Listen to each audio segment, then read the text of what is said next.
The womb of stars embraces us. Remnants of their fiery furnaces pulse through our veins.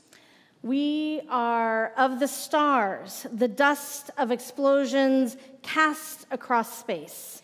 We are of the earth. We breathe and live in the breath of ancient plants and beasts. Their cells nourish the soil.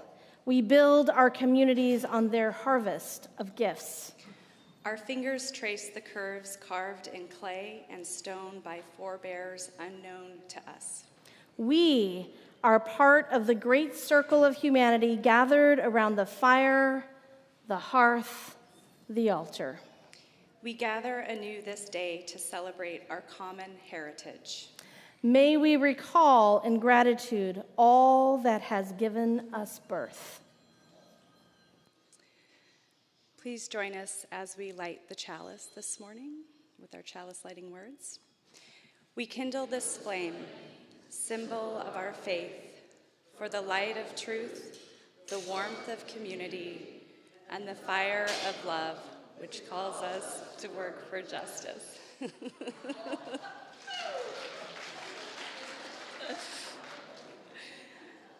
Good morning. My name is Amanda Schneider. My pronouns are she, her, and I am your worship associate this morning. Welcome to Valley Unitarian Universalist Congregation. We are a welcoming congregation, which means however you show up today, no matter your gender identity, sexual preferences, the color of your skin, your physical abilities, your political leanings, or even your mood, you are welcome here. We often have visitors to VUU. If you are visiting here for the first or second time and are willing, would you please stand so we may welcome you and greet you more fully after the service?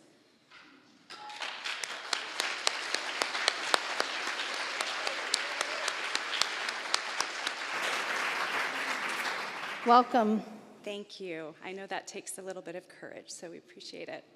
And while we are welcoming, let's extend a greeting to those who are joining us on YouTube. They can't see us, but if we wave to the screen there. Good morning. Just a quick few details. Each week we have trained pastoral care associates who are available to lend a listening ear should you need support or need someone to connect to. This Sunday, pastoral care will be provided by Joyce Donahue in the sanctuary. Is Joyce just waving over there? And Claudette Wessiel online. You can find Joyce in the front of the sanctuary to your right after the service, and Claudette will host an after-service Zoom meeting. They will be responsible for pastoral care this following week, and you can always contact lay pastoral care at any time at pastoralcare@vuu.org. We do have a quiet room, number 2, actually, used to be number 2 over there to your right, should you need some space for yourself or a little one. And we do have a YouTube stream live, so you won't miss a thing. Finally, please plan to stick around after service for conversation, coffee, and snacks in the back of the sanctuary. And if you are new to Unitarian Universalism and want to learn more about us, you can join us in the welcome circle at the back to your left. I'm grateful to provide support to Reverend Sarah this morning, our settled senior minister, who's in the pulpit today. Once again, welcome, and I will turn it over to Katie Seiferth, our music director, for our opening hymn. Good morning. Good morning. I'm Katie Seiferth. My pronouns are she, her. I'm the director of music ministries here, and we've got our 1-hour choir, which actually today was a 30-minute choir, that are going to lead us in our opening hymn. So go ahead, 1-hour choir, come up. And this is a song that has 4 parts. It's an a cappella song. It's in our hymnal. It's number 1003 in our teal hymnal. The words will be up on the screen. And we're going to sing each part for you so you can hear them. And then we're going to sing it in a round, and you get to pick whichever part is your favorite and sing that part.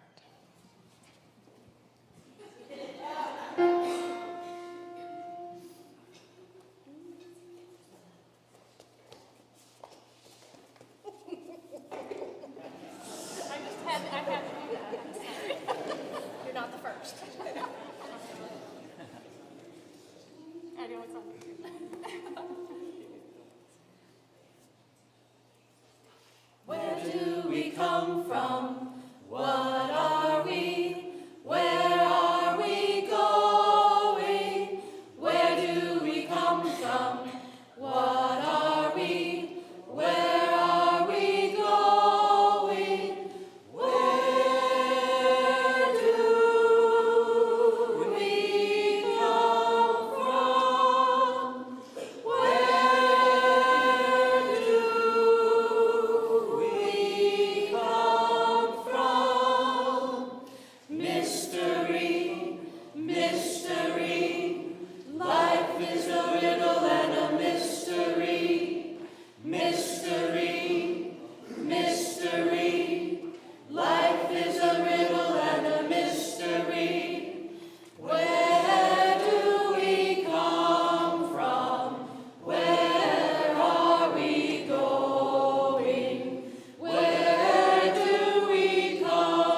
I'd like to invite Rick Hendricks to come forward for our special funds recognition.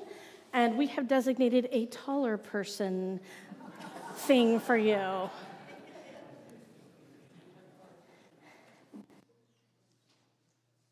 Thank you, Reverend Sarah. My name is Rick Hendricks. I'm the chair of the Special Funds Committee. My pronouns are he, him. And today we have a special celebration. Each year about this time, we select a person, a member of our congregation who has dedicated their service and who has gone above and beyond for many, many years to provide volunteer work, just help overall, serve on committees and such. And each year we do this because we want to also point out that the Special Funds Committee monitors the endowment fund for the congregation. And so we sent out a few weeks ago letters to everybody saying we are going to honor a very special person who's volunteered for years and years and has been a beloved member of our community, and we would like to have you give to the endowment fund in his honor. So it's a fundraiser, but it's more than just a fundraiser for our endowment. It's recognition of one more person to add to our, quote, VUU Hall of Fame, essentially. Okay, so, and I want to read to you some names of people that have been already inducted in this Hall of Fame, starting back in 1995, Mary Lou Coy. After this, in 1996, Bunny Clark. In 97, Jan Christian. In 1998, Roger Smith. Many of these people are no longer with us. 1999, Bill Wood. 2000, Larry Vysotsky. 2001, Bob Clark. 2002, Joanne Smith. She is still around and with us. 2003, Roger Axford. 2004, Debbie Dinyas, who just recently passed away, a beloved member of our community. 2005, Todd Hegland. 2006, Charlotte Ward. 2007, Neria Ryder. 2008, Betty Nearing. They've all passed away, unfortunately. 2009, still with us, Lori Perry. Remember, these are Hall of Famers here at VUU, okay? These are the people that have done way, way beyond the call of duty for us. 2010, another person who's still with us, Jim Nielsen. 2011, Lloyd Means, also still with us. 2012, Barb Quijada, who's still with us. 2013, Debbie Simpkins, who's still with us. So all of the rest of more recent honorees are obviously still here at VUU. I don't need to repeat them. In 2014, there was a year where the committee decided to honor all the children of VUU. So we had a year of all the children of VUU. And then that was so important that they skipped a year in 2015. And then 2016, Ann Schneider was inducted. 2017, David Shea was inducted. 2018, Beverly McCormick was inducted. 2019, Linda Horton was inducted. 2020, Mary Rothschild. 2021, Deanne McClanahan, who got us through COVID. Last year, Rebecca Riggs was our honoree. Okay, so who do we had a list of people, who do we add to this really, really elite group? And we decided this year, Ken St. John.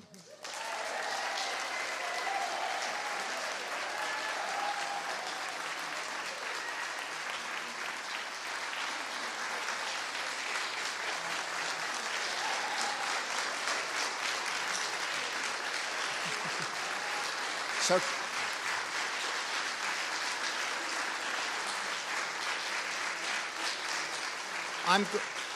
I'm going to just give you a brief list of what he's done over the years.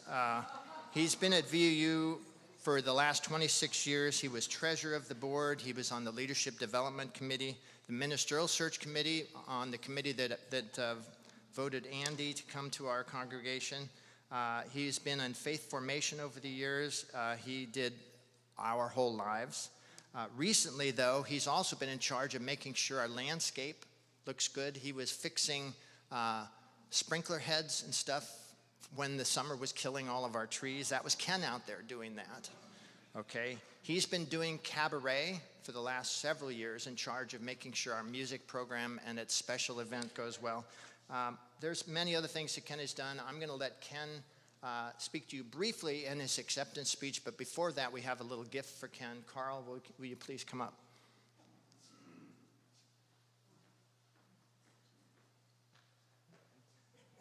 So we always like to give a gift to the honoree. And this year, it took me about 4 weeks to get Ken to decide on what his gift would like to be. We couldn't do beer, so that was off the list. But if you'll recall, a few weeks ago, he did a sermon about James Joyce. And one of the things he said was that now that he has time and he's retired, he wanted to read more from Ernest Hemingway. So we got him some works of Ernest Hemingway for him to spend his time with when he's not here. So there you go.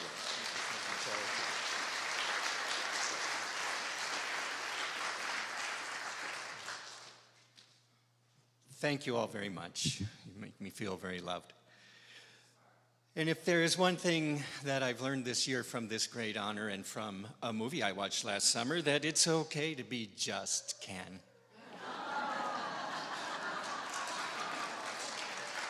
And I am Ken enough. Now, it's been my experience in 26 years here that there are no thankless jobs in this community. Even if just a couple of people know about what you've done, you're going to be thanked. There are some people that are especially good at that, like Linda, Bill. If they catch you doing anything helpful around here, you know you're going to get a thank you. I remember when I served on the search committee, a woman came up to me one week and said, thank you so much. She was thanking me profusely for serving on that search committee. It's a lot of hours of work. She said, and it's such a thankless job. And I told her, well, you just thanked me. And in fact, it was several people every week would thank us for being on that committee and doing that job. So I've always felt appreciated. But of course, recognition like this, on Recognition Sunday as the Congregant of the Year, that's big. Some of you might remember when we used to recognize a Volunteer of the Month. I think it was even since we were in this building, because I seem to remember a little plaque in the kitchen that would list the most recent Volunteers of the Month. And back then, I often came into the service nice and early in the mornings, make sure all the chairs are nice and neat. I can't count the number of times I've stacked chairs and unstacked chairs and rearranged them and unrearranged them. And things like that, and ushering and greeting, and never once was I ever the Volunteer of the Month. I'm thinking the odds are really good. There's 12 a year, come on. So after 26 years, This really feels like a Lifetime Achievement Award. So I'm very pleased and very honored. And before I, though, get too caught up in the glory of being me, I want to remember that this is a fundraiser. And I am your humble poster child for that fundraiser. And what I want to give, the ones I want to give a shout out for are the Special Funds Committee. I've already met Rick, Carl, Ann Schneider, and Kama White, and Joanne McGrath. Yay, yes.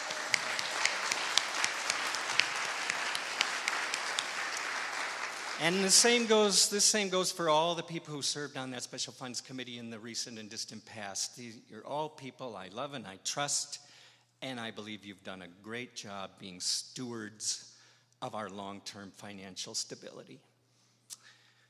So, and not only that, they also came up with this clever scheme where we can draw some of that money out to do practical everyday things we need done around here. And they're very transparent in their process. It's a terrific process, and they publish in our weekly newsletter what got money and how much they got, and it's all very above board, and I don't remember them all, of course, but I do know the garden team got a grant this year so that we could make improvements on the water delivery system there, which really helped us with the fall planting, where we had an enormous number of wide variety of plants that almost completely got eaten up by the voracious rabbits that live in our neighborhood. So the garden is a learning experience. That's really what it's there for, and you should jump in if you want to have some fun with us there. Also, if you haven't taken a close look at the exterior of the building and all the walls and the little short decorative walls around the landscaping, please don't. It doesn't look good. We don't want you to notice, but we're hoping with the grant we'll be able to paint the exterior next year and make things look a lot nicer, and then we'll draw your attention to it. So, in order for them to continue that great work, here's my check in honor of me for the Special Funds team. Thank you all very much.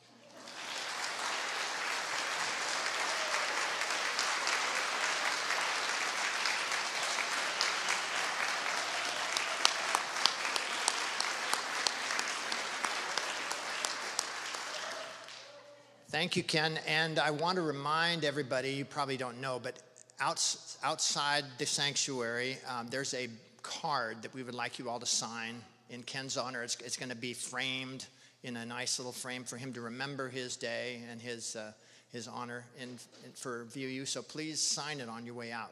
Give him your best thoughts. Thank you.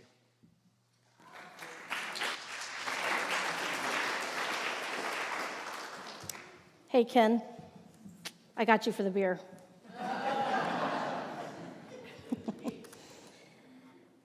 Well, we come to a time in our service where we take a deep breath, bring ourselves fully in this space and time, folks that are here in the room with us. The kids are practicing their pageant, which we will have next week.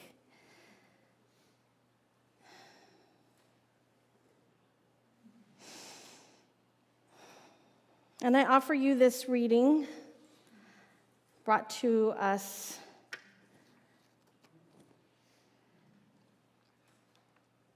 by someone who flies planes. Oh, I have slipped the surly bonds of earth and danced the skies on laughter-silvered wings. Sunward I've climbed and joined the tumbling mirth of sun-split clouds, and done 100 things you have not dreamed of, wheeled and soared and swung high in the sunlit silence. Hovering there, I've chased the shouting wind along and flung my eager craft through footless halls of air. Up the long, delirious, burning blue, I've topped the wind-swept heights with easy grace, where never lark or even eagle flew.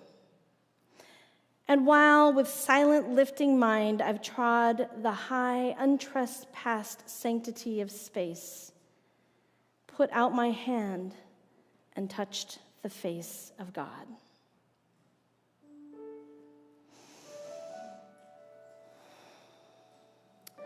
So we take a moment to notice what's in your heart,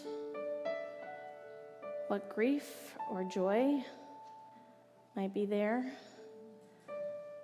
whether it's a large shared one, like saying goodbye to someone like Sandra Day O'Connor, or a very personal one, known only to you. Whether it's a space of deep gratitude for someone or something that's made your life better, or something that's weighing on you, a worry or a concern that just can't quite let you sleep at night. I invite you to sit with yours and know that your neighbor has theirs, and everyone in this room has some collection of those joys and concerns. And everyone everywhere across the planet has theirs. It's the thing that unites us as humans. So you can take a moment of quiet sitting and meditation. You can enact a little piece of tradition. You can light a candle. We have a fountain. You can add a stone to it or some water. We have stones and sand over here. And together with your breath, we have all of the elements right here in this space, right? Earth, air, water, fire. And all of those exist in each of us and everywhere around us. So I invite you to engage in those. If there's something going on in your life that you want to let us know about, there's a book over there you can write it down in. So whether you are sitting in quiet or engaging a ritual, we give you this space of centering. Blessed be.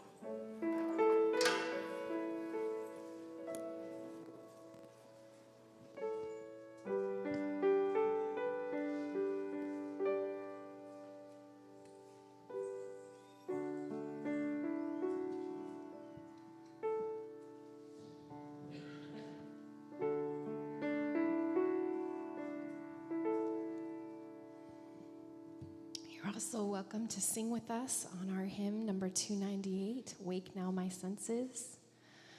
And I invite you to listen to your body. If you need to stand and move, or if you need to sit, be in contemplation, or allow your voice to sing.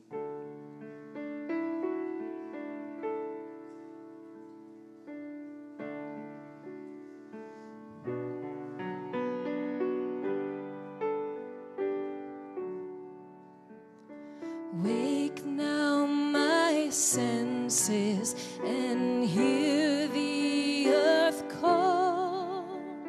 Feel the deep power of being in all.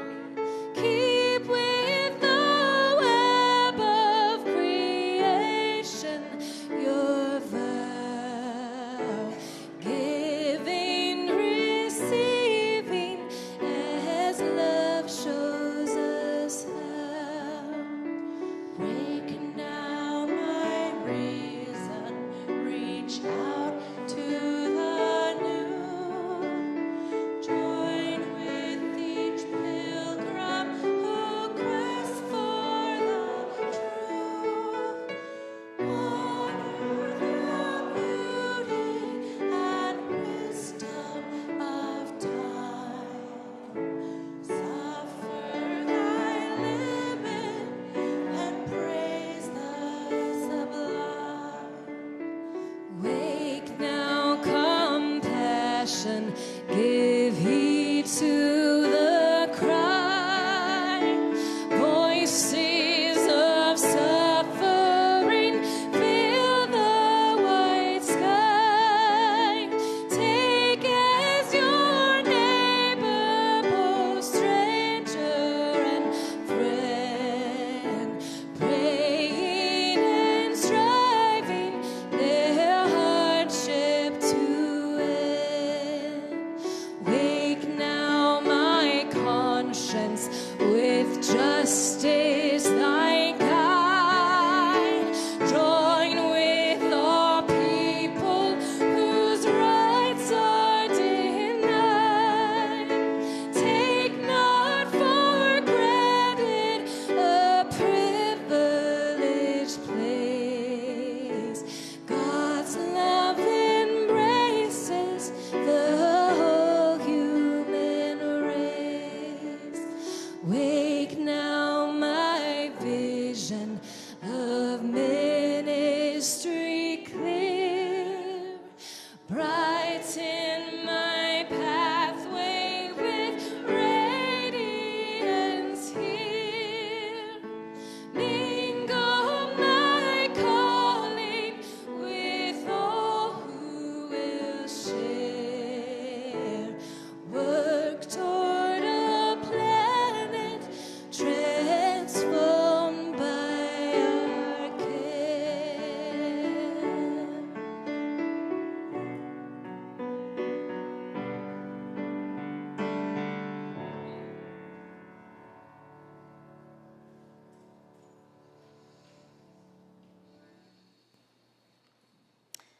out of the stars in their flight, out of the dust of eternity, here we have come.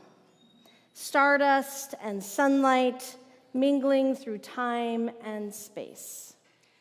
Out of the stars have we come, up from time. Out of the stars we have come. Time out of time, before time, and the vastness of space, earth spun to orbit the sun, earth with the thunder of mountains newborn, the boiling of the seas. Earth warmed by sun, lit by sunlight. This is our home. Out of the stars have we come. Mystery hidden in mystery, back through all time. Mystery rising from rocks in the storm and the sea. Out of the stars, rising from rocks and the sea, kindled by sunlight on earth, arose life. Ponder this thing in your heart. Ponder with awe. Out of the sea to the land, out of the shallows came ferns. Out of the sea to the land, up from darkness to light, rising to walk and fly, out of the sea trembled life. Ponder this thing in your heart. Life up from the sea, eyes to behold, throats to sing, mates to love. Life from the sea, warmed by the sun, washed by rain. Life from within, giving birth, rose to love. This is the wonder of time. This is the marvel of space. Out of the stars swung the earth. Life upon earth rose to love. The marvel of humanity, rising to see and to know. Out of your heart, cry wonder. Sing that we live.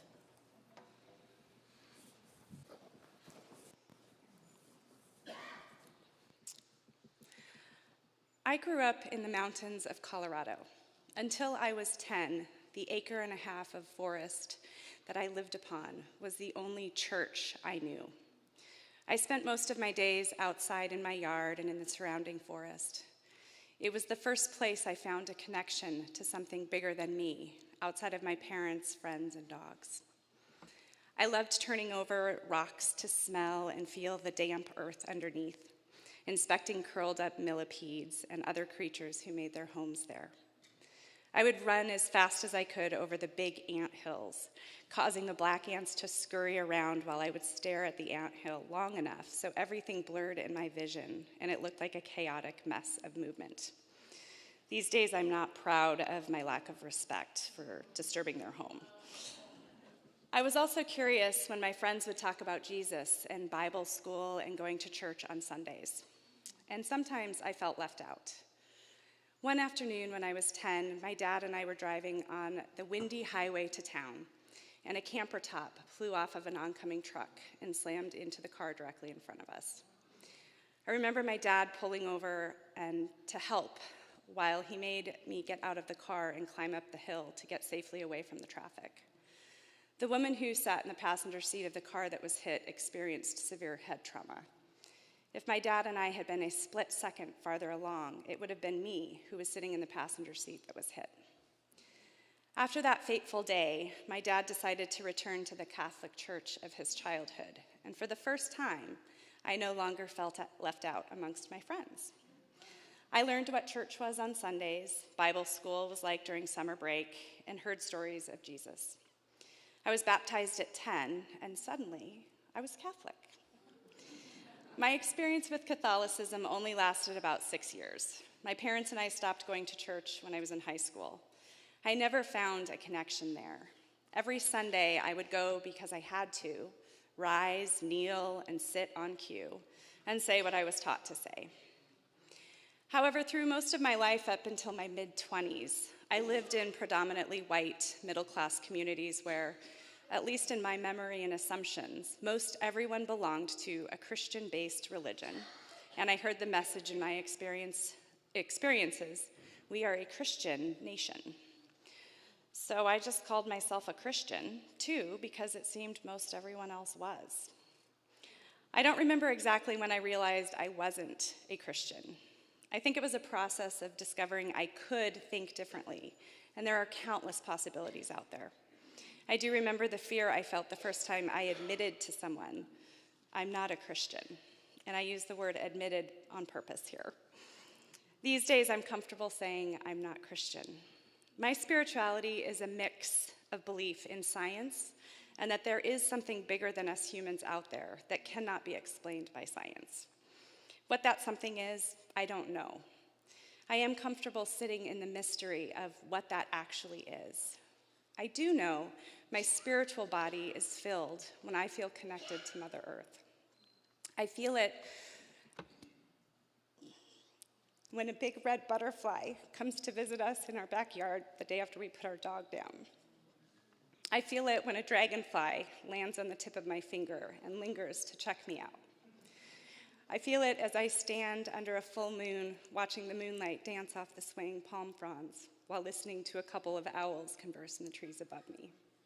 I feel it when a butterfly lands on my arm and doesn't leave, as I stand alone in the middle of the forest trail high up in the mountains above Purgatory. I feel it when I watch the sun paint the sky as it rises and sets each day. That is my connection to something bigger. I believe life is about learning how to thrive in the and. So much of the messaging we get in our society is that we need to choose between two things. You are either this or that. We have labels for everything. If we feel sad about something or are going through a challenging time, we cannot simultaneously experience joys in other ways. I argue we can and must embrace the ands in our lives. We can be this and that. We can go through incredibly hard times and find joy and happiness in other areas in our life. We can be on the in-between spectrum of so many different labels. And I think this applies to spirituality and religion. We can believe in science and the mystery of a higher power, energy, God, universe, whatever you want to call it. We can have faith so wholeheartedly in something and allow for the mystery of what we still do not know. Richard Powers wrote in his novel, Bewilderment, "Every belief will be outgrown in time. The first lesson of the universe is to never reason from only a single instance, unless you have one instance, in which case, find another." Perhaps my beliefs will change as my life circumstances change.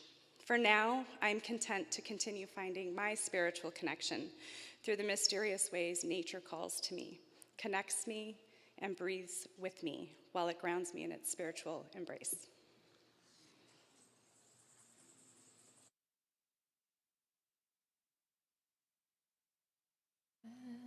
Gathered here in the mystery of the hour, gathered here in one strong body, gathered here in the struggle and the power. Spirit, draw near. Gathered here in the mystery of the hour, gathered here in one strong body, gathered here in the struggle and the power.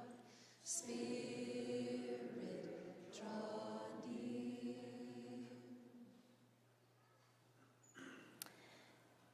It would be a poor thing to be an atom in a universe without physicists.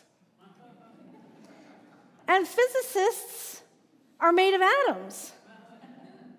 A physicist is the atom's way of knowing about atoms.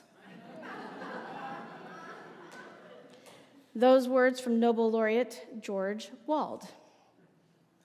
So is the physicist, in fact, a kind of theologian?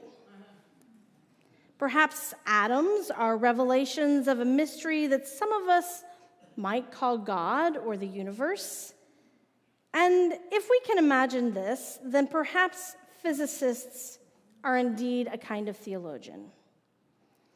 Over the centuries, the more we have learned about our planet and the cosmos, the more we have questioned the knowledge that religion lays claim to.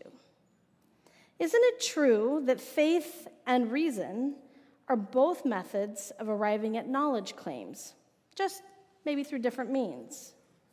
And they're even a little interchangeable, right? Scientists make faith claims or implicit assumptions, and theologians exercise reason.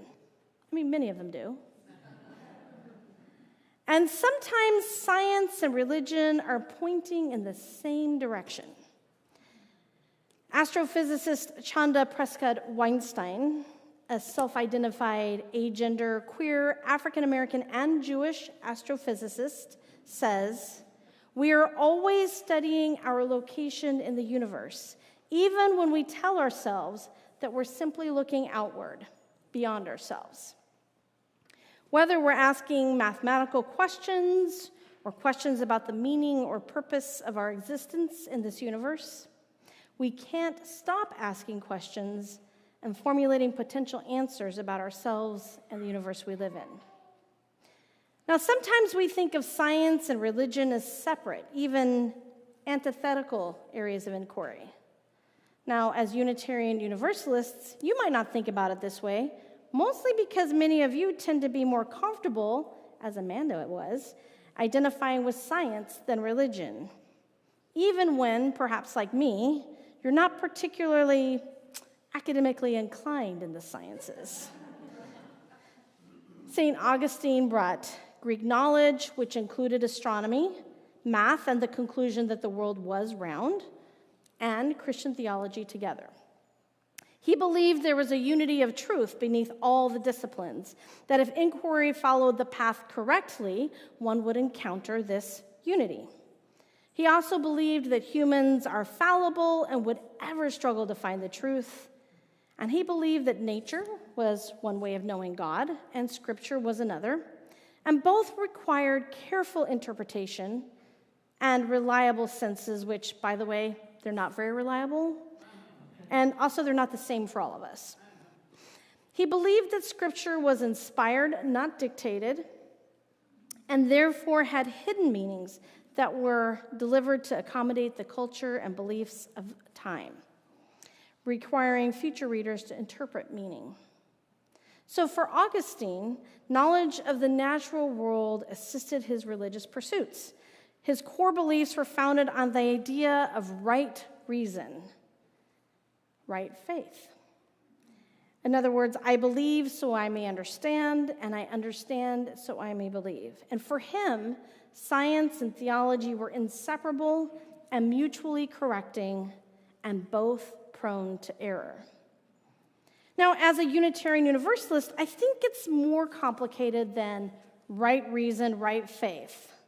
But I think he points to the truth that our ideas frame our questions, that our questions come from a perspective or set of beliefs.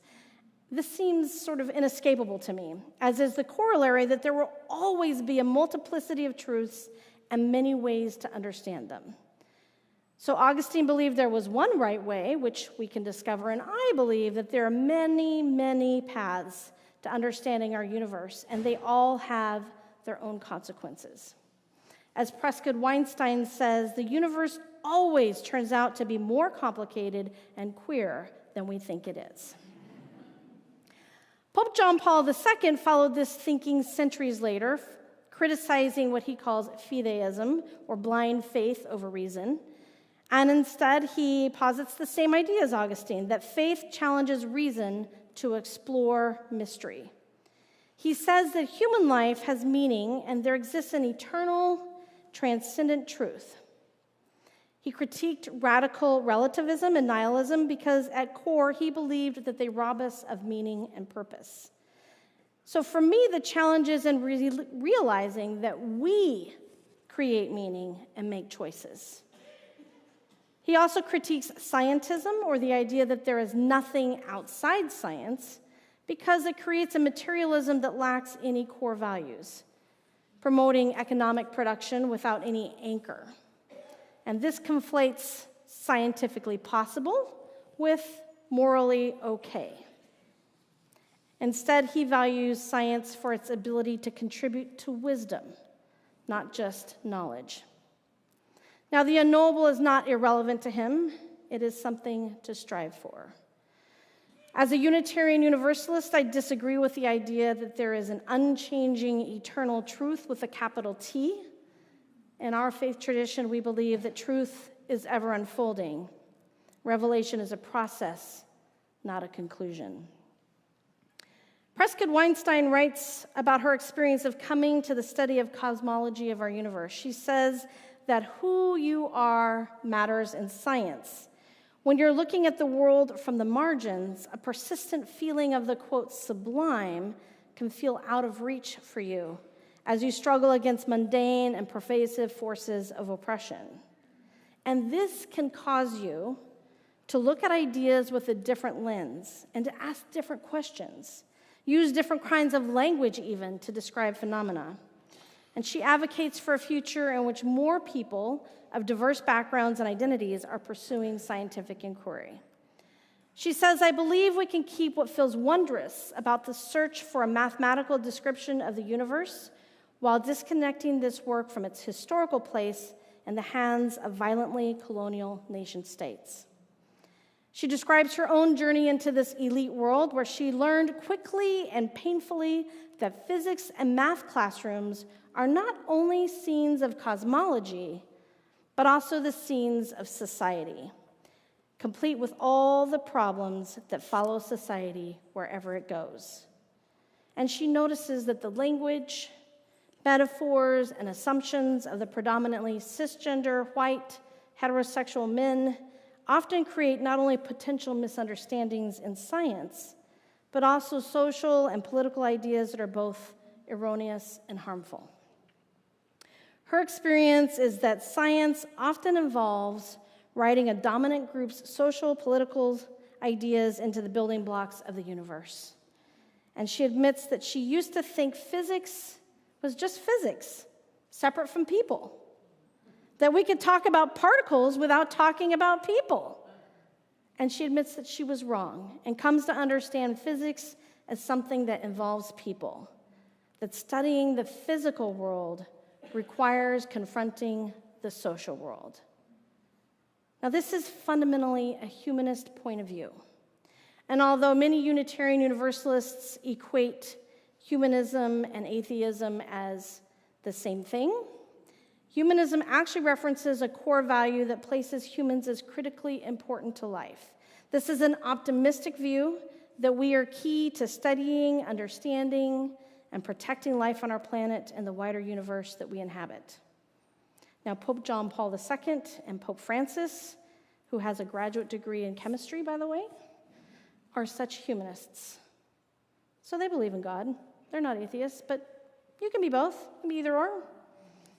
In addition, contrary to what some believe, theologians don't have to believe in God to study the questions of meaning and purpose for life either. And it turns out physicists need to understand their location in human social networks just as much as theologians. In any case, the nature of what we might mean when we say God has shifted over time. What it points to today may ultimately be pointing in the same direction as quantum physics. And this is because science and religion are not separate lines of inquiry, but related lines of inquiry. In the spectrum of belief between supernaturalism, which says that all causation is outside nature or from God, and naturalism that says the natural world is the source of all causation, we can find the belief that there is, quote, an original author or cause that has created the natural world, making the laws of nature the secondary causation of how the world works. Now, most mainstream Christianity and other faith community land somewhere in the naturalistic end of the continuum, as do most of you. Believing that nature is the secondary causality of what happens, how the world works, and that understanding the natural world is important, that the cause of things is mostly knowable. One religious argument, by the way, for studying science is to be able to ascertain what really is a miracle or not. And in our lifetime, we've moved from seeing some things as miracles to becoming more of a technological marvel. We have created wondrous tools that would appear miraculous if we did not understand how they were made or how they work. Now, when Copernicus and Galileo brought new observations about the relationships between the heavenly objects, some of their ideas contradicted religious beliefs and cultural practices of the time, which caused lots of ripples of contention and new questions to be posed. And over time and throughout new discoveries, the seeming borders between science and religion have shifted, and these two areas of study have impacted and influenced one another in many ways.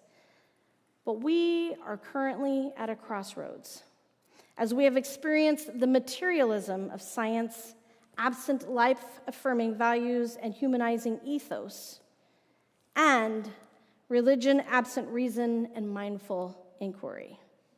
And I offer you Jeff Bezos and Elon Musk, perhaps, as examples of the first, and our current versions of Christian nationalism as perhaps one of the second.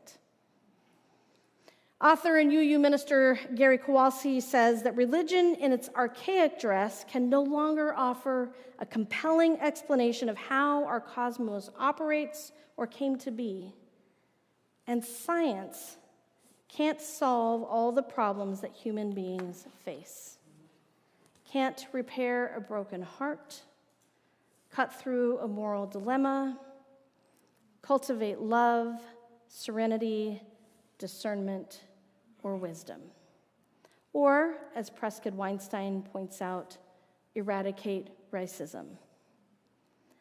So I invite you to travel with me past the mechanistic science of Newtonian physics and the deeply personal and interior theology of someone like Schleiermacher. It's a great name, by the way, Schleiermacher. Out of the nebulous world of believing whatever makes you feel good, to a place where the new revelations in physics seem to point to a universe that is nearer to a great thought than to a great machine. And in this moment, we are once again confronted with the idea of a consciousness behind creation.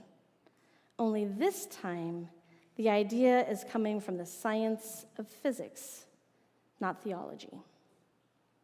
And the role of perception in quantum physics tells us that the measurement of time and space varies according to who is doing the measuring. And the line between fact and feeling begins to soften.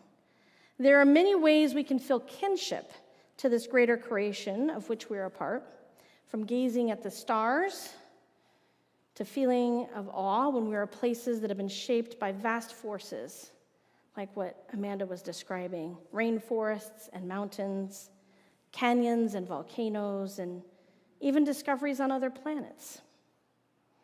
So perhaps we've used the word God as a way of invoking our relationship with the cosmos, a sense of thou rather than it. You and I have grown out of this world and are inseparable from it. We are an organic expression of an evolutionary process billions of years in the making. We are made of the same stuff that came out of the Big Bang. All of life on this planet are the descendants of titanic energies, blown into birth by supernova that briefly fluoresced with the light of an entire galaxy before bequeathing themselves to posterity. All life is built of the same components: oxygen, nitrogen, carbon. So when we look into the sky and feel a stirring of awe and peace, is it because at some level we are recognizing our origins? Is it possible that when we feel awe and reverence and wonder as we contemplate the stars, that these are valid clues that the universe that gave us birth is not only a collection of objects, but a communion of subjects?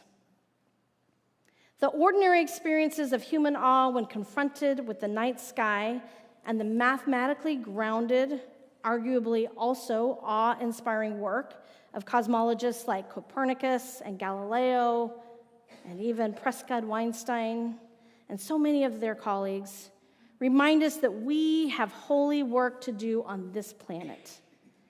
If the human race is one facet of the cosmos growing toward awareness of itself, our purpose must surely be to preserve and perpetuate our world as well as study it, not to despoil or destroy it, what has taken so long to produce. And if we are growing more aware of ourselves, perhaps we're also growing more aware of the untapped capacity inherent in our diversity, the opportunities that we've missed, and the corrective we must make to deepen our understanding of this universe and our place in it as human beings. To be a theologian or a cosmologist in this moment, one must engage collaboratively because articulating scientific questions is social. Whether or not the language you use is religious or spiritual or sociological or scientific, I doubt that there is one person in this room who hasn't looked out at the night sky and asked themselves the kinds of questions that both religion and science are trying to answer. Those deep mysteries of our existence. Why are we here? What does it mean to be alive? What do we owe ourselves, each other, the stars, this planet, or God, if you use that language, for this opportunity to be alive? What happens when we're no longer here? And what, if anything, is eternal or permanent?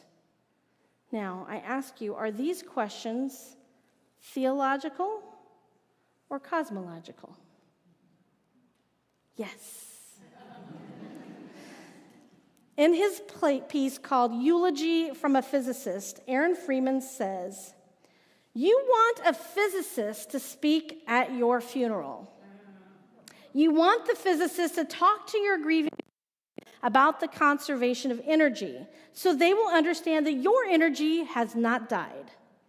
You want the physicist to remind your sobbing mother about the first law of thermodynamics, that no energy gets created in the universe and none is destroyed.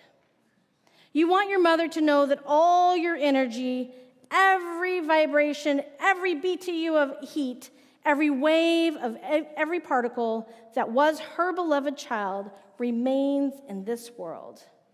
You want the physicist to tell your weeping father that amid the energies of the cosmos, you gave as good as you got. May the mystery of the stars be a reminder to each of us to ask questions and to make space for awe, even as we also look for answers and make space for the answers to come from new perspectives and to be expressed in new ways. This is the wonder of time.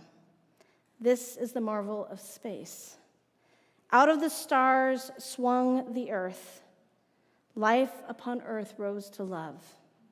This marvel of humanity rising to see and to know, out of your heart, cry wonder. Sing that we live. Blessed be. Gathered here in the mystery of the hour, gathered here in one strong body, gathered here in the struggle and the power, Spirit draw near.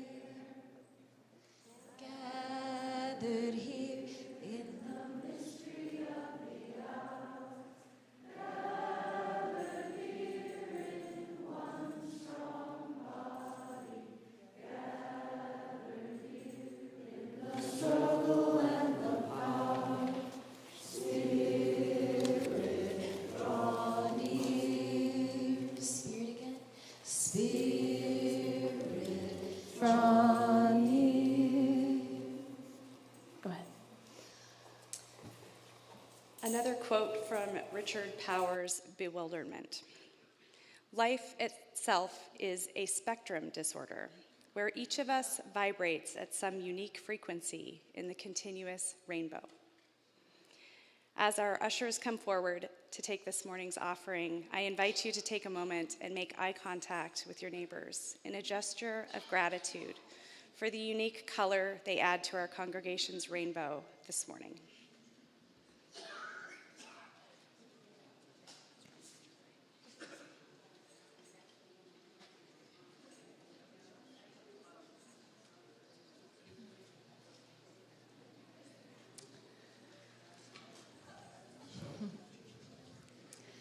The VUU Voices Choir is going to sing Rio Rio Chio, which is a Spanish carol sung most often during these winter holidays. Rio Rio Chio is a song or the call of the nightingale, and we invite you to take joy and delight in our singing as well.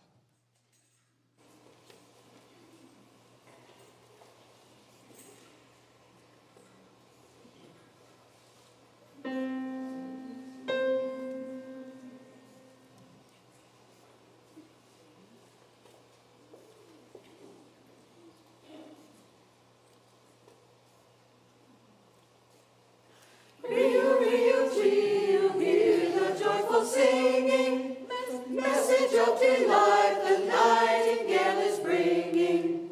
Message of delight the nightingale is bringing. Rio, Rio, Rio, hear the joyful singing, message of delight the nightingale is bringing. Message of delight the nightingale is bringing. Hear the song of peace he brings to every nation, calling all to join their hearts in jubilation. No more needless war, no more hunger for the poor. Let the world unite, helping one another more. Rio, Rio, Rio, hear the joyful singing, message of delight the nightingale is bringing. Message of delight the nightingale is bringing.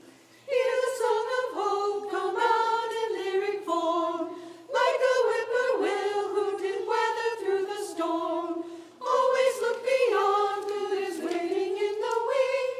When you find it, come and join us now and sing. Rio, Rio, Rio, hear the joyful singing, message of delight the nightingale is bringing. Message of delight the nightingale is bringing. Hear the song of love he sings to all creation, bringing joy to all at this time of celebration. For the season now stands for love and hope and peace. Carry it beyond, never let the singing cease. Rio, Rio, Rio, hear the joyful singing, message of delight the nightingale is bringing. Message of delight the nightingale is bringing.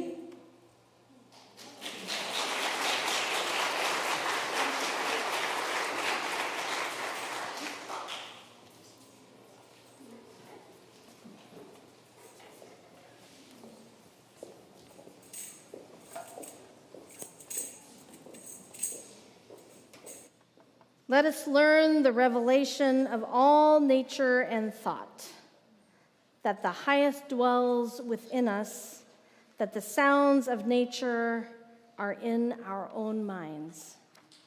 As there is no screen or ceiling between our heads and the infinite heavens, so there is no bar or wall in the soul where we, the effect, cease, and God, the cause, begins. I am constrained every moment to acknowledge a higher origin for events than the will I call mine. There is a deep power in which we exist and whose beatitude is accessible to us. Every moment when the individual feels invaded by it is memorable. It comes to the lowly and simple, It comes to whosoever will put off what is foreign and proud. It comes as insight. It comes as serenity and grandeur. The soul's health consists in the fullness of its reception. Forever and ever, the influx of this better and more universal self is new and unsearchable. Within us is the soul of the whole, the wise silence, the universal beauty to which every part and particle is equally related, the eternal one. When it breaks through our intellect, it is genius. When it breathes through our will, it is virtue. When it flows through our affections, it is love. Blessed be. Let's stand, if you are able. And please join in singing, if you are able in body or spirit, for our closing song, We Are.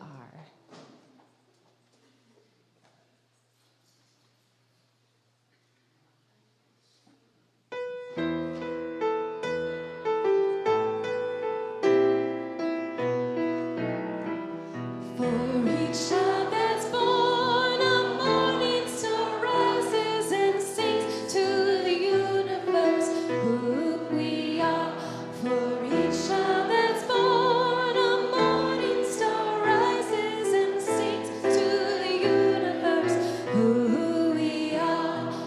We are our grandmother's prayers, and we are our grandfather's dreamings. We are the breath of our ancestors. We are the Spirit of God.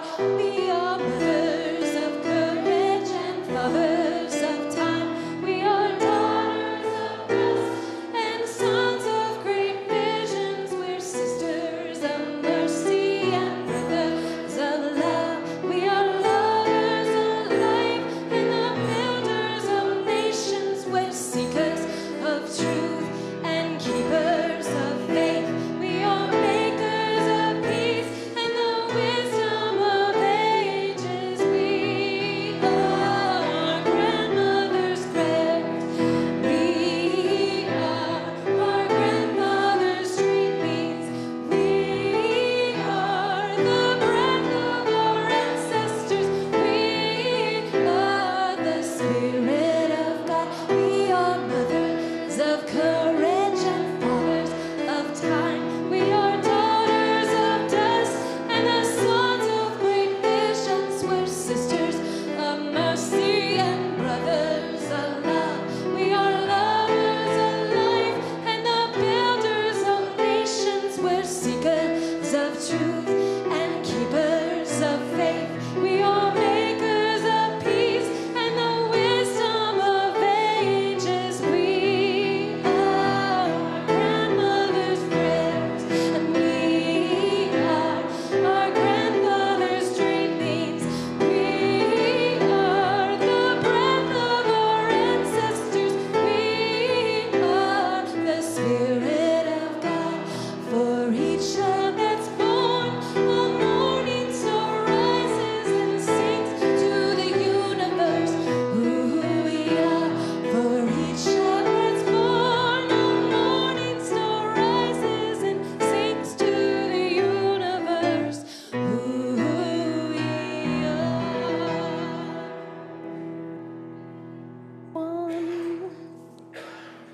Won't you join me in extinguishing our chalice with our chalice extinguishing words? Though we extinguish the chalice, our connection to each other and this community remains.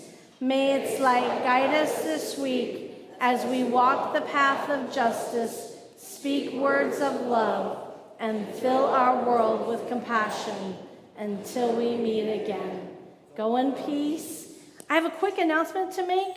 So you might know that we got through most of our renovations in this space last year between Christmas and the end of January. And we're going to finish them. That's exciting, right? And that means we're going to be announcing some changes to what we'll be doing.